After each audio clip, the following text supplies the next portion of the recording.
Hello student, आगे अपन vector के अंदर जो है वेक्टर से प्रोडक्ट से रिलेटेड कुछ क्वेश्चन करने वाले हैं। जैसे आपको मालूम होगा कि मैंने आपको एक फार्मूला बताया था ए क्रॉस बी का। A cross B equal to होता है magnitude of A magnitude of B sine theta होता है। साथ में एन कैप होता है, एन कैप यूनिट वेक्टर होता है जो इसकी डायरेक्शन को बताता है, क्योंकि ये वेक्टर प्रोडक्ट है।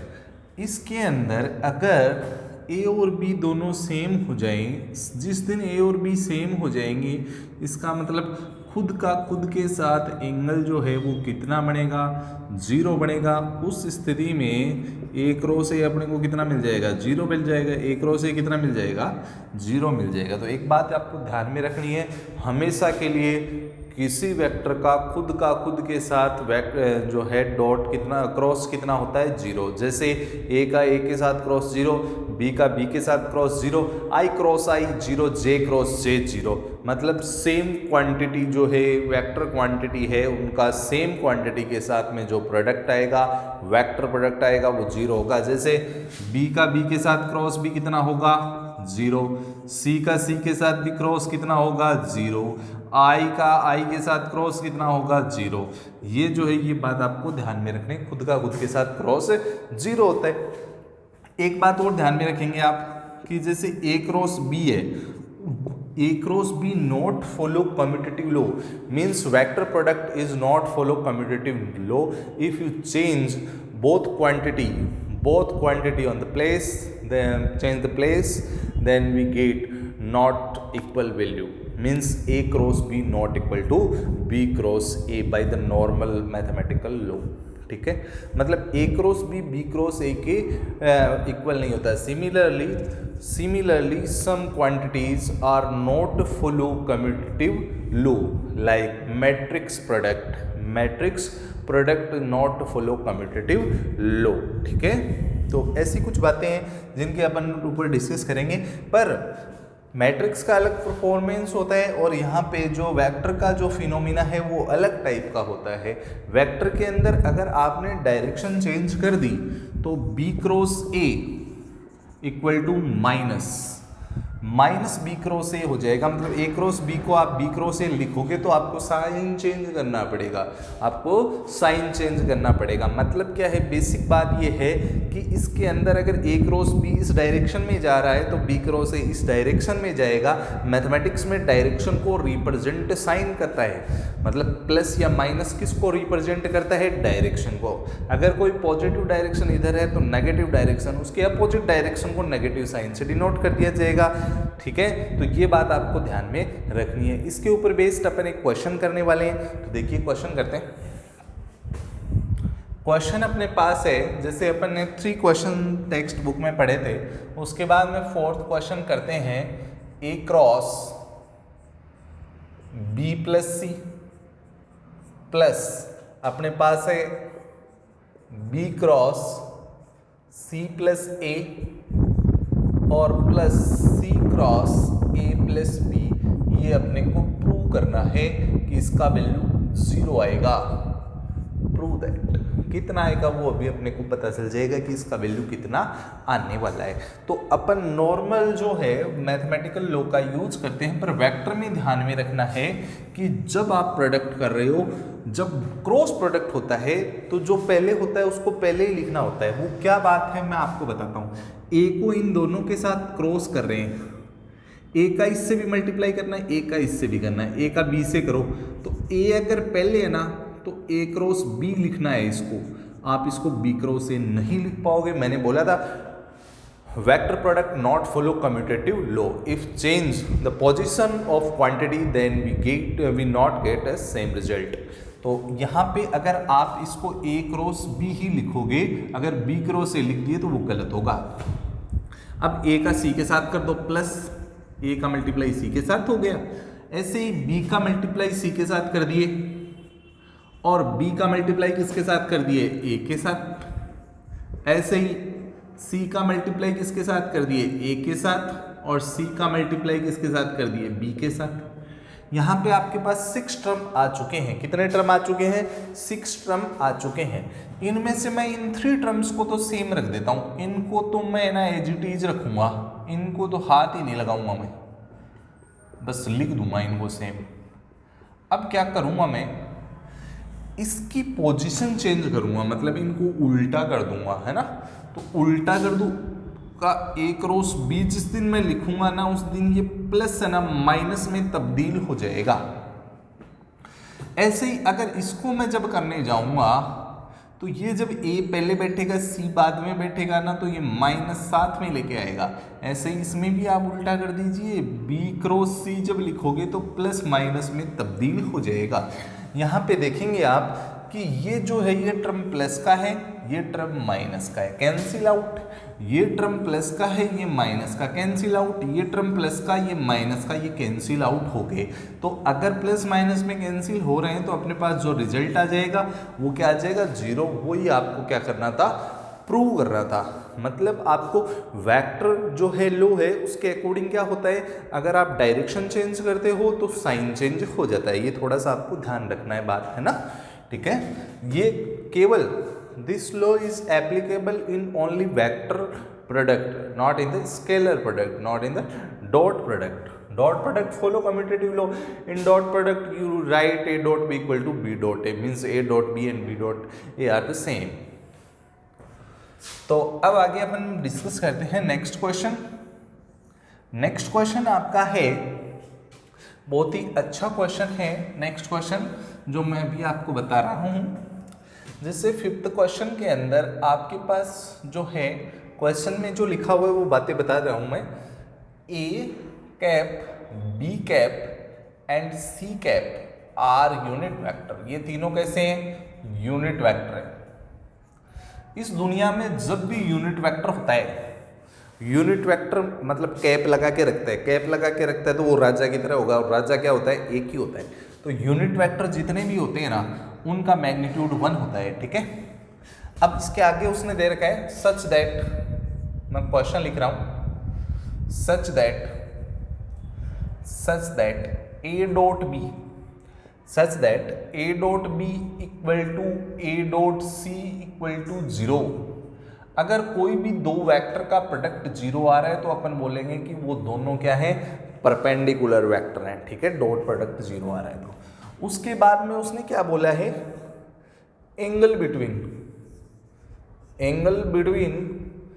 B and A, B and C is π/6। B और सी के बीच में π/6 का एंगल बन रहा है। तो अपने को शो करना है, देन प्रूव दैट अपने को शो करना है A cap equal to plus minus 2 B cross C. ये अपने को प्रूव करना है। बहुत ही शानदार क्वेश्चन है, ठीक है। अपन डिस्कस करते हैं इसको। सबसे पहला जो है इसके अंदर उसने बोला है, जब मैं इसका सॉल्यूशन स्टार्ट करने जाऊंगा तो मेरे को एक बात याद आएगी, A B C are unit vector. Unit vector का मतलब जिनके ऊपर कैप लगा हुआ होता है उनका मैग्नीट्यूड 1 होता है। तो इन तीनों का मैग्नीट्यूड कितना हो जाएगा? 1। बी का मैग्नीट्यूड भी कितना हो जाएगा? 1। Magnitude of C equal to 1। Clear? Such that A dot B, कोई भी दो वेक्टर है उनका डॉट 0 हो रहा है तो अपन क्या बोलेंगे कि A is perpendicular to B. A B के साथ में कितना बना रहा है? 90। ऐसे ही ए और सी का डॉट जो है वो भी कितना हो रहा है? 0। इसका मतलब ए जो है वो सी के साथ भी 90 बना रहा है। इसका मतलब ए ऐसा वेक्टर है जो बी और सी दोनों के साथ में क्या बना रहा है? 90 बना रहा है। तो मैं आपको बात बताता हूँ, ये जो है ये दो वेक्टर आपके पास हैं, ये लीजिए, ये दो वेक्टर आपके पास हैं। इसका नाम है बी, इसका नाम है सी। बी एंड सी दोनों ए वेक्टर के साथ क्या बना रहे हैं? 90। जैसे यहाँ पे जो है ये है आपका बी और ये है सी, और इन दोनों के साथ में ए 90 बना रहा है। ए इसके साथ भी 90 पे, इसके साथ भी 90 पे इंक्लाइंड है। इसका मतलब बी और सी का जो है ए के साथ एंगल 90 है, ठीक है, इस बात को भूल जाइए। ये आपका कौन है, बी, और ये है सी। अगर बी और सी ऐसे बैठे हैं तो इनका जो है क्रॉस जो होगा, बी और सी का क्रॉस किधर होगा, बी और सी का क्रॉस मैंने आपको पीछे वाले लेक्चर में बताया था कि बी और सी का जो क्रॉस होता है वो इन दोनों के परपेंडिकुलर होता है। मतलब ये जो है, ये बी है, ये सी है, तो ये कौन है, बी क्रॉस सी है। ये कौन है, बी क्रॉस सी है। ये बी आपका, ये सी है, तो ये कौन है, बी क्रॉस सी है। और इसी डायरेक्शन में पहले कौन था, ए था, ए भी इधर ही था और बी क्रॉस सी भी इधर ही है। इसका मतलब मैं क्या बोल दूं, ए बी क्रॉस सी के पैरेलल हो गया। A is parallel to B cross C, A B cross C के पैरेलल हो गया। अब देखो एक बात बताऊं, जैसे ये कोई दो चीज पैरेलल है, इनको अगर इक्वल करना होता है, इनके बीच में डिस्टेंस 5 है, तो 5 का मल्टीप्लाई या एडिशन कर देते हैं। तो अगर कोई भी दो इनको पैरेलल वेक्टर हैं, उनको अगर आपको इक्वल करना है तो आपको एक कांस्टेंट से मल्टीप्लाई करना पड़ेगा। अगर कोई भी दो वेक्टर पैरेलल है, ये आप कोलिनियर में पढ़ चुके हैं, वेक्टर में मैंने आपको बता दिया था, कोई भी दो वेक्टर पैरेलल हैं तो अगर उनको इक्वल करोगे तो लैम्डा से मल्टीप्लाई कर दोगे। अब यहाँ पे मेरे को मालूम है ए का मैग्नीट्यूड 1 है, इस बात को तो मैंने अभी काम में ही नहीं लिया, अब इस बात को मैं यूज में जब लेऊंगा तो मैं मैग्नीट्यूड ले लूंगा, मैं। अब अगर मैं मैग्नीट्यूड लेऊंगा तो इस पे भी मोड बिठा दूंगा, लेम्डा पे भी बिठा दूंगा और इसके ऊपर भी मोड लगा दूंगा। ये लो मोड लगा दिया, मैग्नीट्यूड लगा दिया। ए का मैग्नीट्यूड कितना है, 1, यहाँ पे 1 लिख दिया। लेम्डा का मैग्नीट्यूड मालूम नहीं है। अभी बी क्रॉस सी जो है, बी क्रॉस सी का मैं फार्मूला लगाऊंगा। बी क्रॉस सी, क्रॉस का फार्मूला होता है फर्स्ट का मैग्नीट्यूड, सेकंड का मैग्नीट्यूड और साइन थीटा, और साथ में एन कैप आएगा, एन कैप का मैग्नीट्यूड 1 होना ही है। ये लो मैंने लगा दिया। अब 1, 2 बार मोड लगाने की जरूरत नहीं है। इसका वैल्यू बी के मैग्नीट्यूड का 1, सी के मैग्नीट्यूड का 1, और ये आपका साइन थीटा क्या है, यहाँ पे बी और सी के बीच का एंगल है। बी और सी के बीच का एंगल उसने बोला कितना, π/6। 1 equal to mod lambda sine π/6 का 1/2 होता है वैल्यू। तो ये इधर चला जाएगा, ये चला गया इधर, तो अपने को मिल गया मॉड लेम्डा इक्वल टू 2। जिस दिन इससे मोड हटेगा तो इधर प्लस माइनस आ जाएगा। जब भी मोड हटाया जाता है मैथमेटिक्स में, मोड रिमूव होता है तो सेकंड साइड में प्लस माइनस आ जाता है। अब प्लस माइनस आ गया, लेम्डा का वैल्यू जहाँ से उठाया था वहाँ वापस भर दूंगा, तो अपने पास जो है लास्ट स्टेप जो आएगी, लेम्डा का वैल्यू ±2 पुट कर दिया मैंने, और बी क्रॉस सी, ये आपका क्वेश्चन हो चुका है, हेंस प्रूव। वापस मैं इसके बारे में थोड़ा सा डिस्कस कर लेता हूँ। आपको ये सारे डाटा, अगर ये तीनों यूनिट वेक्टर हैं तो इनका मैग्नीट्यूड 1, अगर ए बी के साथ डॉट बना रहा है तो ए और बी परपेंडिकुलर है, ए और सी भी परपेंडिकुलर है। तो मैंने बताया था ये बी है, ये सी है, इन दोनों के साथ ए 90 बना रहा है, इसका ये बी है, ये सी है, इन दोनों के साथ ए 90 बना रहा है, इसका मतलब ए इधर बैठा है। अगर नॉर्मल मैथमेटिकल वेक्टर अलजेब्रा की बात करें तो ये बी है, ये सी है, तो बी क्रॉस सी इधर होगा। इसका मतलब जिधर ए है उधर ही बी क्रॉस सी होगा। इसका मतलब क्या बोल दूं, A is parallel to B cross C. If vectors are parallel then some constant multiply with another vector, then we get a vector equal to b cross c, a vector equal to b cross c with multiply lambda is any constant। फिर मैं magnitude जब लेऊंगा तो सब पे magnitude लगा दिया। B cross सी का formula होता है, जब भी कोई दो चीज़ों को क्रॉस करते हैं तो साइन थीटा लगता है, इसका वैल्यू 1, इसका 1, सब का 1 भर दिया। थीटा का वैल्यू π/6 बोला था क्वेश्चन में कर, तो ये 1/2 पुट कर दिया, इसको इधर मल्टीप्लाई कर दिया, लेम्डा को आज़ादी दिलाई मोड से, तो प्लस माइनस आ गया, ±2 लेम्डा का वैल्यू जहाँ से लिए थे वहाँ भर दिए, अपने पास प्रूव हो गया क्वेश्चन। ठीक है, ओके, नेक्स्ट करते हैं।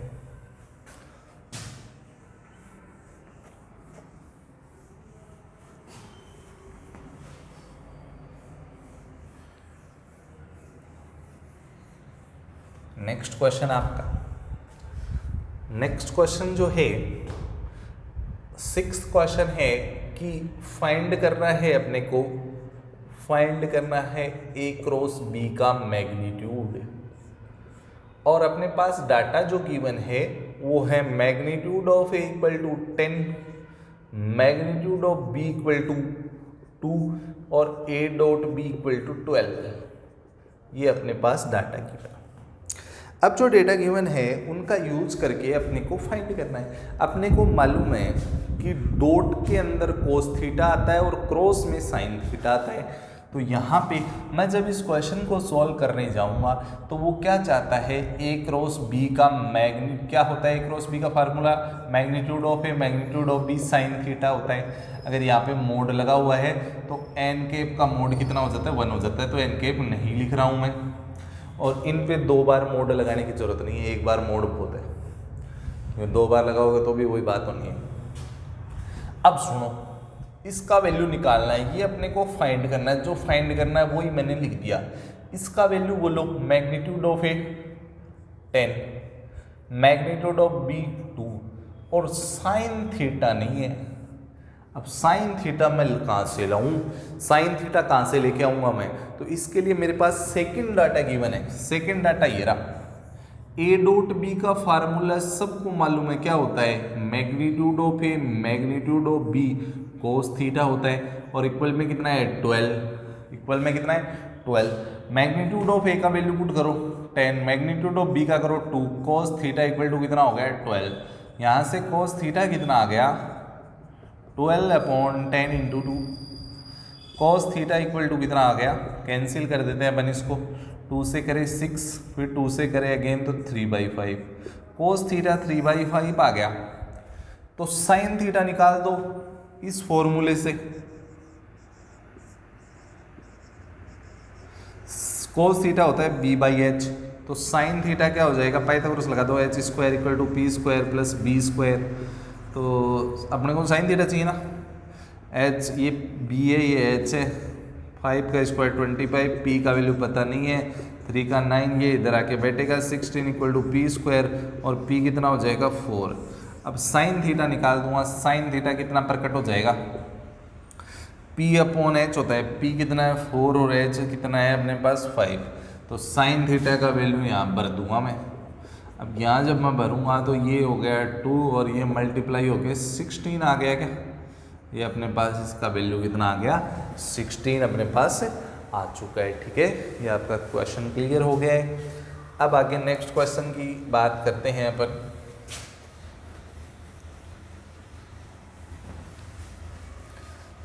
नेक्स्ट क्वेश्चन जो है आपका,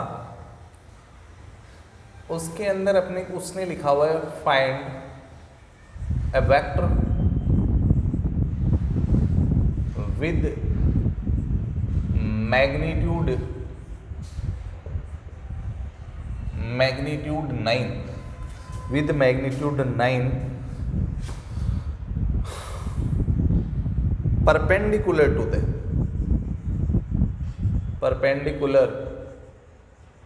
to the vectors। अपने पास वेक्टर गिवन है 4i - j + 3k एंड अपने पास है -2i + j - 2k। ठीक है, ये आपका क्वेश्चन गिवन है।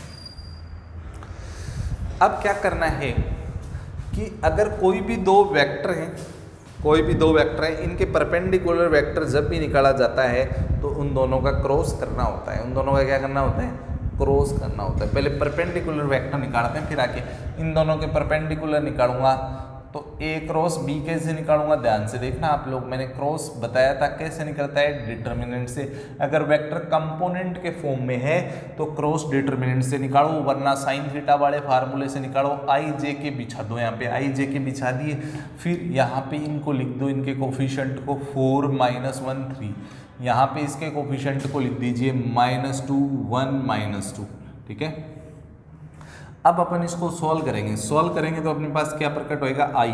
मैं सॉल्व कर देता हूँ इसको। ये गया, ये मल्टीप्लाई हो गया 2, बीच में माइनस, इसको इससे कर दिया -3, इसका साइन चेंज कर दिया -j, ये गया और ये गया माइनस का 8, बीच में माइनस, इसको इससे किया तो +6। ऐसे ही प्लस का k कैप, ये इससे मल्टीप्लाई हुआ 4, बीच में माइनस, इसको इससे कर दिया 2। अपने पास कितना वैल्यू आया, ये माइनस का 1 आई, ये -2 होके +2j हो गया और ये प्लस का 2k हो गया।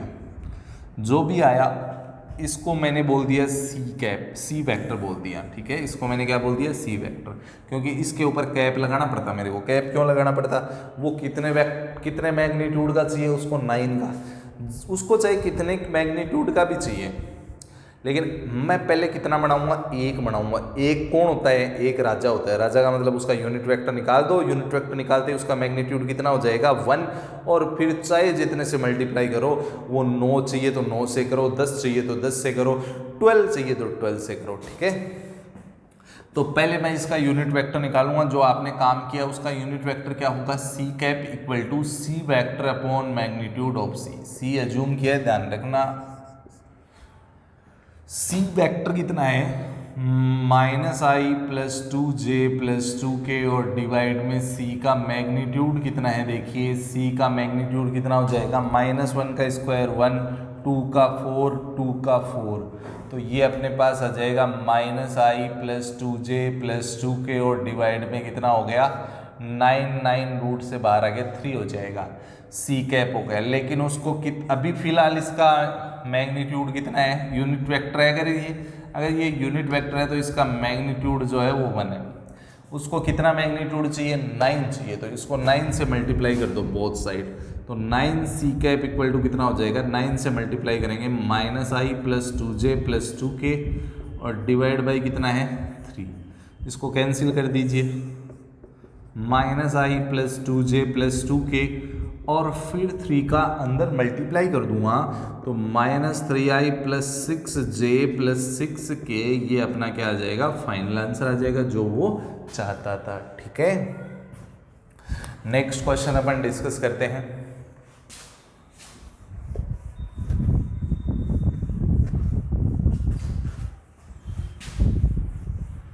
नेक्स्ट क्वेश्चन आपके पास है, नेक्स्ट आसान सा क्वेश्चन है, so that a - b cross a + b, तो क्रॉस करना है। मैंने क्रॉस बता दिया था, जो पहले उसको पहले ही करना है। a को इन दोनों से जब मल्टीप्लाई करोगे तो ये बड़ा a इन दोनों के पहले ही आना चाहिए मल्टीप्लाई में, a को कर दो दोनों से, तो a क्रॉस a, फिर a को इससे करो a क्रॉस b, फिर -b को करो तो -b दोनों के पहले आना चाहिए, -b क्रॉस a और -b क्रॉस b।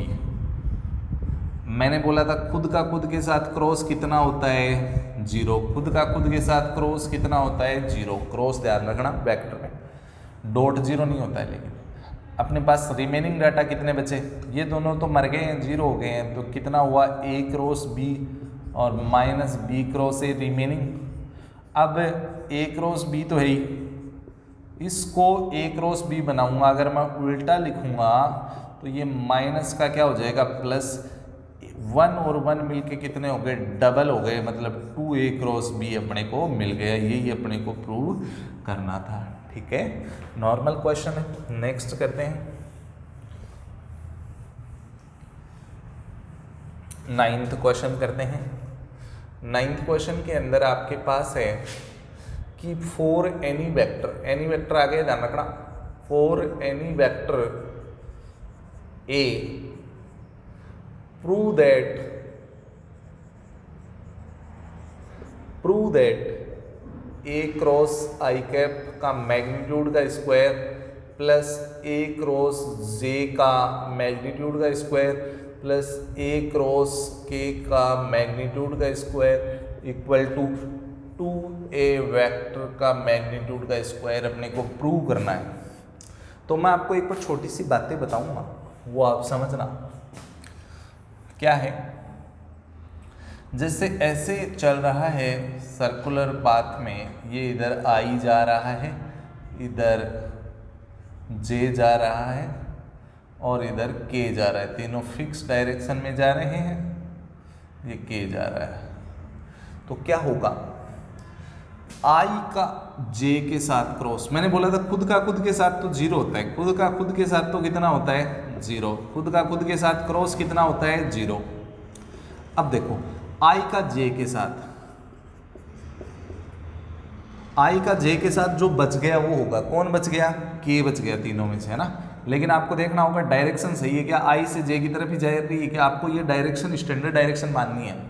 आई से जे की तरफ जा रहा है तो प्लस का आएगा। फिर आगे चलते हैं, जे से के का जो बच गया वही होगा आई, और डायरेक्शन देखो सही जा रही है क्या, सही जा रही है, जे से के की तरफ ही जा रही है। फिर के से आई का, के क्रॉस आई जो बच गया वही होगा जे, के से आई सही डायरेक्शन सही है। अगर ऐसे उल्टा लिख देता वो जे क्रॉस आई तो बच गया वही जे क्रॉस आई बोल देता वो, तो जो बच गया वही आता। लेकिन आप डायरेक्शन देखो सकते, जे से आई की तरफ जा रही है डायरेक्शन, नहीं जा रही, जे से आई की तरफ नहीं जा रही, आई से जे की तरफ जा रही है, तो ये नेगेटिव आ जाएगा। ऐसे ही के क्रॉस जे जो है बच गया कौन, आई बच गया तो आई आएगा। लेकिन के से जे जा रही है क्या, देखो के से जे जा रही है क्या, के से जे नहीं जा रही, उल्टी हो गई इसलिए माइनस का। ऐसे ही आई से के का क्या हो जाएगा, जे बचेगा, लेकिन आई से के की तरफ नहीं जा रही इसलिए माइनस का। ठीक है, अगर डायरेक्शन सही है तो प्लस आएगा और डायरेक्शन अगर उसके अपोजिट है तो माइनस आएगा। इसके ऊपर बेस्ड कहानी पे है। तो मैं यहाँ पे 4 एनी वेक्टर है तो वो मैं वेक्टर ना अज्यूम कर लेता हूँ, A vector equal to a1i plus a2j plus a3k assume कर लिया मैंने। ठीक है, ये अपन ने अज्यूम कर लिया। अब इस वेक्टर का i के साथ क्रॉस करूँगा मैं, तो यही अपन देखेंगे। इसका अगर मैं i के साथ क्रॉस करता हूँ तो i का i के साथ तो जीरो हो गया, i का i के साथ तो कितना हो गया जीरो, तो क्या बचेगा, ये वाला टर्म सॉल्व कर रहा हूँ a2, j का i के साथ होगा, यहाँ पे क्या होगा j क्रॉस i, j का i के साथ क्या होता है, जो बच गया वो होता है k होता है। लेकिन आप देखेंगे j से i की डायरेक्शन सही है, j क्रॉस i माइनस के होता है तो ये माइनस के हो गया। फिर a3 k का i के साथ करो, जो पहले वो पहले आएगा, k का i के साथ कितना होता है j, ये लिख दिया, इसके मैग्नीट्यूड का स्क्वायर प्लस, अब a का j के साथ कर दो इस बार, तो क्या बचेगा a1, i क्रॉस j कितना होता है k, लिख दो, खुद का खुद के साथ जीरो हो जाएगा। और a3 k क्रॉस j क्या हो जाएगा i, लेकिन k क्रॉस j क्या होता है माइनस i होता है, स्क्वायर प्लस, फिर इसका k के साथ करूंगा तो a1 i क्रॉस k क्या होता है माइनस j, फिर j क्रॉस k क्या हो जाएगा i, और k का k के साथ जीरो हो जाएगा। ठीक है, लेफ्ट साइड सॉल्व कर रहा हूँ।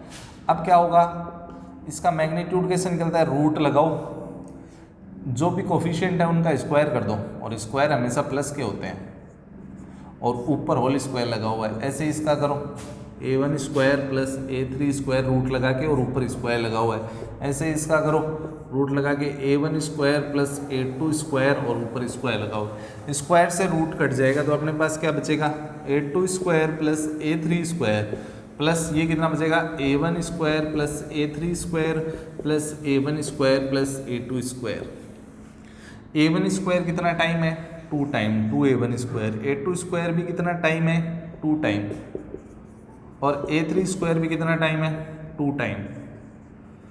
अब यहाँ से 2 कॉमन आ जाएगा, a1 square plus a2 square plus a3 square, अपने पास जो डाटा आ गया है 2, और ये किसका वैल्यू है मैग्नीट्यूड ऑफ a का स्क्वायर है। कैसे, जैसे a का मैग्नीट्यूड ये आपके पास a है, a एज्यूम किया था हुआ ना, इसका मैग्नीट्यूड निकालोगे तो कितना आएगा, रूट लगाओगे i के कोफिशिएंट का स्क्वायर प्लस j के कोफिशिएंट का स्क्वायर प्लस k के कोफिशिएंट का स्क्वायर। अब बोथ साइड स्क्वायरिंग कर दोगे तो इसका क्या होगा, रूट हट जाएगा, और ये क्या प्रकट हो जाएगा a1 square plus a2 square plus a3 square प्रकट हो जाएगा। ठीक है, ये आपका बन चुका है। ठीक है, अब आगे डिस्कस करते हैं अपन लास्ट क्वेश्चन।